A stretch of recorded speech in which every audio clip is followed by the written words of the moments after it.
Hi guys, this is Erica from Gokce Capital. Now before I begin, be sure to click subscribe and turn on the notification bell. In 1944, George Orwell was trolled. Roses, an indignant lady wrote to him, are for the bourgeois. The master of political journalism had recently taken a break from his usual topics to describe the beauty of Woolworth's roses, for as it turns out, gardening was one of his greatest obsessions. We'll learn more about Orwell's homesteading adventures at the end of this video. But first, whether you are looking to grow your own food or simply for a productive and peaceful pastime, you may want to learn about horticulture. So in today's video, we have everything you need to know. Number 1, what is horticulture? Horticulture literally means the culture of the garden. However, the term also has a broader context that includes the production and use of plants for food, comfort, and beauty. In short, it is the science and art of cultivating and nurturing gardens and plants. Number 2, how does horticulture support health and well-being? Horticulture and gardening in general is highly beneficial to both individuals and families. It provides a source of physical exercise and nutritious food. Furthermore, it's relaxing and relieves stress. And finally, it helps to create a greater sense of belonging and connection with the community and nature. Number 3, what is horticulture not? While horticulture is often involved in not just the production of ornamental plants, but crops and food plants as well, it is important to note that horticulture does not involve large-scale crop production or animal husbandry. Therefore, it is slightly different from what we typically think of as agriculture.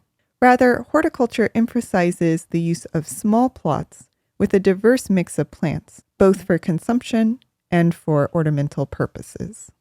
Number 4. Well, we just said that horticulture is not agriculture, so what are the differences between the two? Here's a quick summary of the distinctions. Horticulture strictly involves plant cultivation, whereas agriculture involves both plants and animal farming. Horticulture can include plants that are not for human consumption, such as ornamental plants like roses. Agriculture, however, primarily focuses on crops, and horticulture is done at a small scale. Agriculture is performed on extensive pieces of land, often at a large scale. And finally, number 5. Having said all this, there are some benefits that horticultural practices can provide for farmers.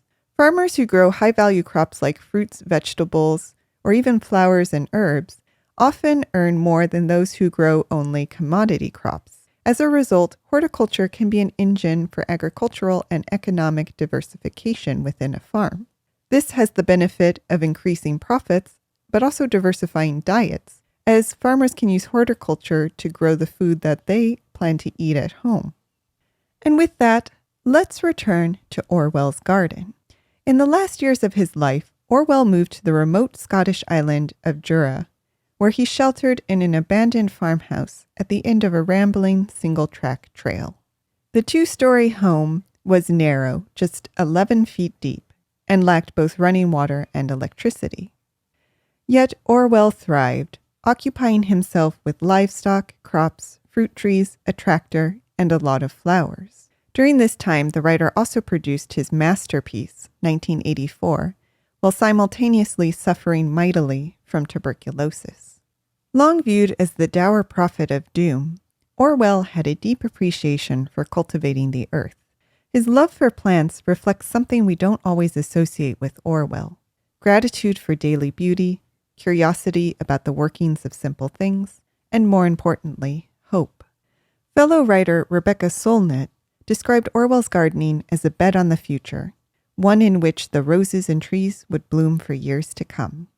Indeed, those Woolworth roses that so offended Orwell's reader are still blooming today. And perhaps yours too will last for a century. Now, do you have any stories about the joys of gardening? Let us know in the comments.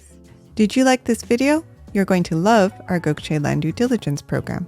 We'll make you a land due diligence expert in just 7 days. Check it out at gokcecapital.com/glad. And while you're at our website, don't forget to explore our $1 down listings at gokcecapital.com/listings.